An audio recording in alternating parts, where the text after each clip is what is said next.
First of all, we got some pineapple. We're going to put it straight inside of the blender like this. Here we got some ginger. We're going to put some ginger inside of it. Right here we got some spinach, which we're going to also put inside of some lemon juice in it like this. Alright? Because you see the lemon juice? Blueberry. We're going to put some blueberry inside of it like this.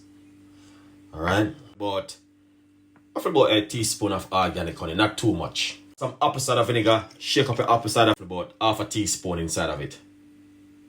So I'm going to use about almost going to just get this lid on. This is how it look right here. Excellent. So we're going to make some noise.